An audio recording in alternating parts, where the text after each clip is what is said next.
Good evening. Welcome to Timeshare Talks, and my name is John Raymond. I'm a timeshare broker, resale broker, and I'm your host tonight, along with Wayne Robinson, the author of a great book called Everything About Timeshares. And everyone interested in timeshares should be looking at this book. And you'll find the information about it down below in the description, right next to the subscribe button, which we hope you'll punch. And along with us also is Irene Parker, a good friend of mine who's helped a lot of people sell their timeshares. Our guests tonight are Mike Kennedy and James Burbridge, the co-founders of Koala, which is an innovative new timeshare rental platform, and we're excited to hear about what their company has to offer. But first, before I bring them on, I'm looking here behind Irene, and I see it looks like revolving art. And Irene, is that, I see Einstein in a pair of tennis shoes. What's that all about? Oh, yes, my daughter is an artist, and she is the owner of Daredevil Tattoo in the Lori in Chinatown. And this was actually censored because the high school labels children. So Einstein was labeled dyslexic. And there's little people behind this tennis shoe saying, hey, we got scholarship too. And she goes by Michelle Miles with a Y. And her husband actually met James and Mike at a restaurant that Mike's affiliated with. And when I was reviewing their website, I guess it's not intentional, but the name of their new koala mascot is Miles with a Y. Yeah, and we're going to be in Brooklyn in a few weeks, so we're hoping to get together once again. So thanks for asking. Bringing on Mike and James, who would like to be the first to kind of give us an overview of what your company does and how it can help people? Well, I don't want to follow Einstein, but I guess we will. I'm Mike Kennedy, the co-founder and CEO of Koala. James and I started this platform, or this company, I should say, about 3 or 4 years ago, really to solve a fundamental problem that we saw in the timeshare industry. And we really wanted to empower the timeshare owner in a way that we felt hadn't really been done before. And we're doing that initially through a rental platform, and then through some other various cool features that we'll be launching throughout the process of the product. So that's a quick overview. Awesome. And James, how would you like to add to that? John, thank you very much for the introduction. Yeah, it's been an interesting journey for me. I'm 20 plus years in technologist, and had my hands on a number of startups, but meeting Mike and his sort of tenure or decade spent in the timeshare space, I found it very interesting that the pain point that he was solving. And so Koala's been an amazing journey for me to really build a technology tool, essentially to give control and flexibility back to timeshare owners. And really provide that freedom in the way that they are able to utilize their product, or how it should be at least. So, Mike and I have been on an extraordinary journey to date, and it's only just beginning. And of course, we're fairly new. The platform's less than a year old, so we're obviously very excited to be talking to you about it. Well, I met you guys, I think about a month or so ago, and I was totally blown away. I think that you guys have an amazing product to give people. And as you said, it empowers timeshare owners. Well, I'm a timeshare owner, and I have a few weeks, and I've experimented with your website, and it's really easy to add my resort, to rent my week out.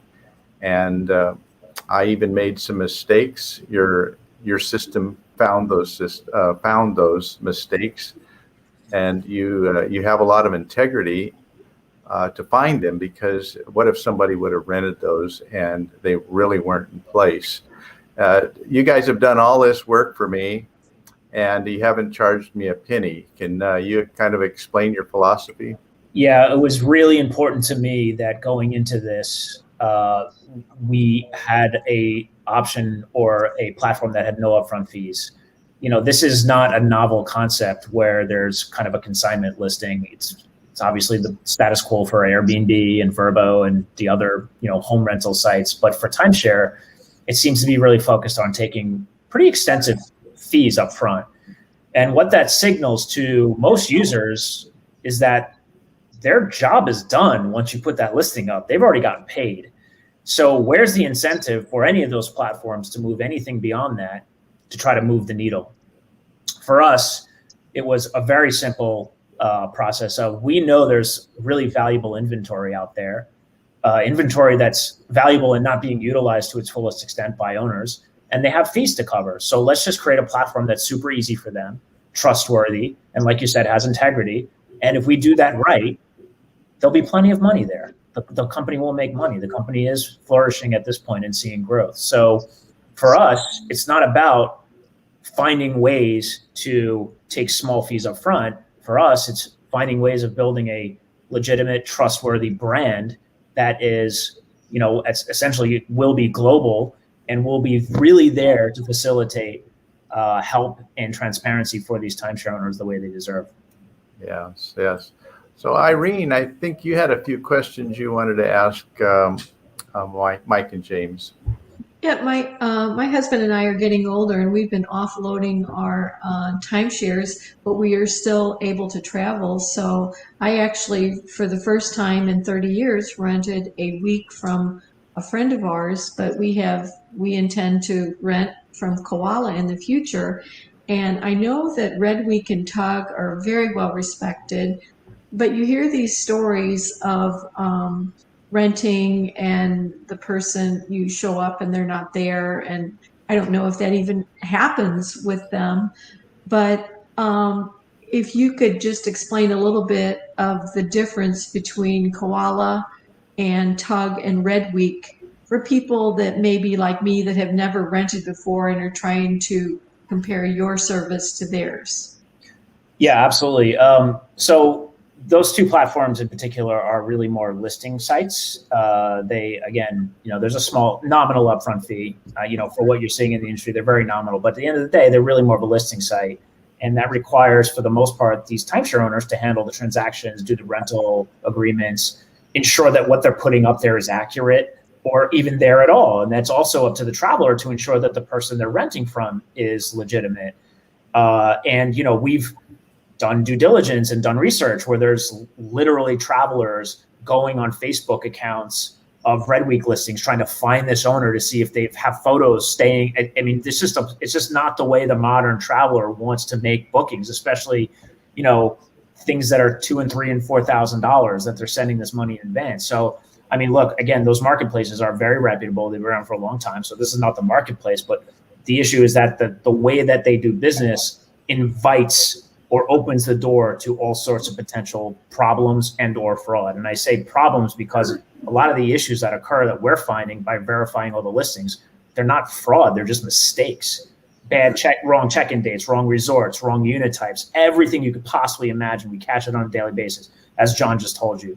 And it's one thing to be, quote, defrauded because the listing doesn't exist, but if it's the wrong check-in date or the wrong unit type and you have a family of 5 and it was accidentally a studio, that's still a problem. You still ruin the vacation.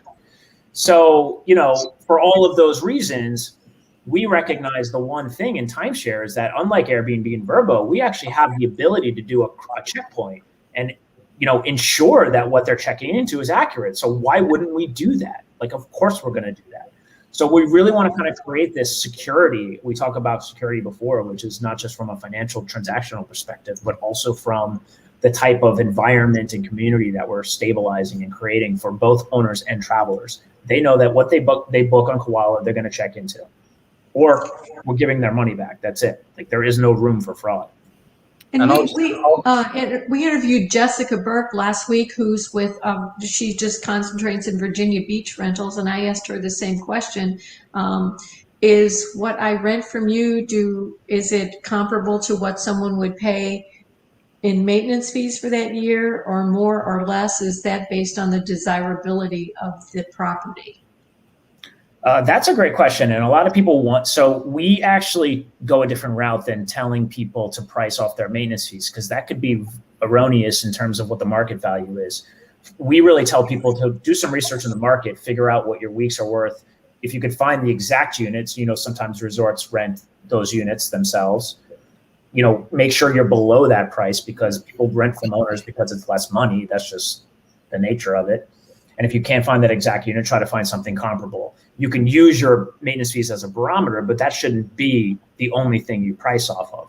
There are some off-season units that I know in the Hilton Grand Vacation Club that I sold with that, they're large units in off seasons, and in many cases, the maintenance fees could be more than what the rental unit would actually earn. So I would caution people to, do some due diligence with that, but a lot of people do it.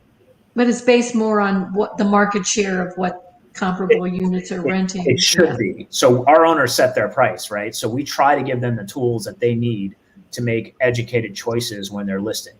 Just like an Airbnb owner can go on, put a house or a room up and have no idea what it's worth, completely overcharge or completely undercharge. But at the end of the day, it's theirs. We have a team that goes through and does a lot of quality checks, that if we find something that's really well priced, we'll put some little extra marketing behind it. And if it's found something that's really overpriced, we'll contact that owner and say, maybe you want to do some research on this. We're still a relatively small team, so we can't get to everything, but we do our best to ensure that they're optimized. And my last question is, when I was going through your website, I saw vacation subscribers for $9.99 a month, or $99 a year. And I was interested in what that was about. That sounds like, I like being a part of things. So can you explain a little bit more if that's an option right now for our family? The answer is, we wanted to see if people like to be part of things. We're not taking any money yet. All we're taking is early signups for free. It's like we're just trying to get an idea. We know that travel subscriptions are really popular right now. We know we have access to really interesting stuff that we could provide a little more value to some of these subscribing members. It's very low barrier to entry. I mean, we're modeling it like $10 a month, nothing crazy. But for this, like you said, timeshare owners like that consistency, and I think that we can really provide that. So we're testing with it. And Wayne, what do you think about all this? You've been in the business for so long, and it's a whole new concept. Yeah, I'm learning more about this as I talk to these gentlemen. I did want to ask them, who are your primary target audience? Is it timeshare owners or is it travelers? Yes. Rich. The answer is yes. You need both. I'm going to repeat this again because it's important. The other sites that we're talking about that are in this space, they get paid from timeshare owners to list a timeshare. Their job is done. They don't care if it's priced over. They don't care if it's priced under. They already got paid. These are the good ones. The bad ones are scamming these people and doing it. So we need to make sure that this inventory is optimized to move. So in other words, the traveler is just as important as the owner. So when we say optimize, we mean, what are you putting up there? Is it priced well? Because if it's not, we just did all of that work. We got your listing verified. We checked it with the resort. We made sure all of that stuff. If it's not priced right, we did a lot of work for nothing. It is in our best interest to be your partner in this process. I will say, though, it is really the problem that we're focused on is really the timeshare industry, and really creating better tools to help these owners, and not just existing owners, but how do you redefine the category for younger generations that are coming in that, they have more options today than they did even 10 years ago. So how do you kind of mold a product that's going to be more appealing for the next generation of travelers? So that's something that's always on our mind as well. But at the end of the day, we are really building a community for these timeshare owners. We're not immune to this idea that this is just a traveler-facing, product. We really do want to focus a lot of trust and education with these timeshare owners, have a lot of tools and resources for them as well. Okay, so if somebody's interested in using your service, what steps do they need to take? Obviously, they go to your website. Is it an easy process? Sorry, repeat the last part. What steps do they need to take as an owner? As an owner, is it an easy process? Yeah, I mean, James can, maybe you want to take this one. Yes, Wayne, we've definitely spent considerable time trying to build a process that is as easy as possible. We do use some terms internally like a 3-step easy listing process or E to Z step process. But technically, if you understand at least what you own and know how to make a reservation, we curate a lot of the resort data, all of the resort data, in fact, and the descriptions, unit types. So when an owner comes into Koala and tries to make that listing, it should, in theory, take less than a minute. It can take up to 2-3 minutes. And if you try to do something like this, in another OTA like Airbnb, typically you would have to collate all of that information, all of the images, the descriptions, the unit amenities, et cetera, et cetera. And so that's a very lengthy process, but we've spent considerable time trying to build that funnel that really allows an owner to come in and hopefully go through that upload process within a matter of minutes. Can I expand on that real quick? So to James's point, we've already built all the resort data out. So if Resort X, for example, has 6 different unit types and 3 different types of 2 bedrooms, like you said, oceanfront, ocean view, and garden view, we've already categorized all those. So when you go in and you start typing in your resort, it'll recognize it. You click your resort. It then knows all of the unit types available. You select your unit type, and then you just set your dates and your price. It's that easy. And we do have some tools to help you price it as well. But again, it's not an exact science, but it's something that will continue to develop as we get the data in the system. That's amazing. What a great service. Is so important is the population of the younger and the older. With timeshares now costing, 30, 40, 50,000, if you're 75 plus, should you be expending that kind of initial outlay? So, your program appeals to that, as well as to the younger people. Instead of getting pulled off the street in Vegas and plunking down 20, 30, 40,000 and you don't even know what a timeshare is, this is a great way to learn what timeshares are about and to do some comparison shopping among the different choices. Yeah, and that's a great point. And I think, it's always something I found interesting. I think Wayne brought this up before, that like their only marketing tool is to kind of like bribe you to sit into a desk for an hour or 2 hours. But like if you just built natural demand for the product, it would be better. People would want to go see it because they're interested in what it is. People, Tesla does not have to bribe you to go see a Tesla. There's a waiting list for Teslas. So like, how do you build a product that people really want and it resonates with you? And while this won't fix everything, it's certainly a step to opening those doors. Well, guys, I want to have you guys back. I've got more questions, and I think our audience is probably going to come in with some questions in the next 24, 48 hours as they see this show. So let's make a plan to do this in the future. Wayne, do you have anything else that you'd like to add?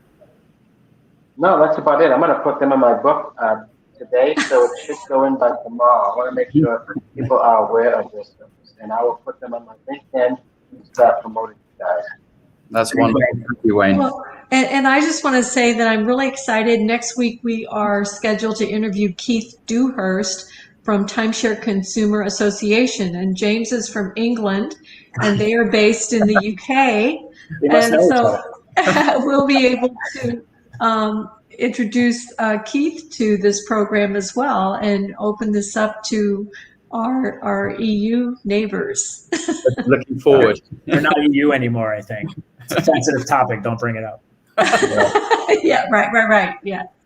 Well, this has been a great evening, guys. Thank you all of you for joining us, and we look forward to having you back again. And seeing everyone. Just good night to everybody. Good night, Irene, Wayne. Thank you so much.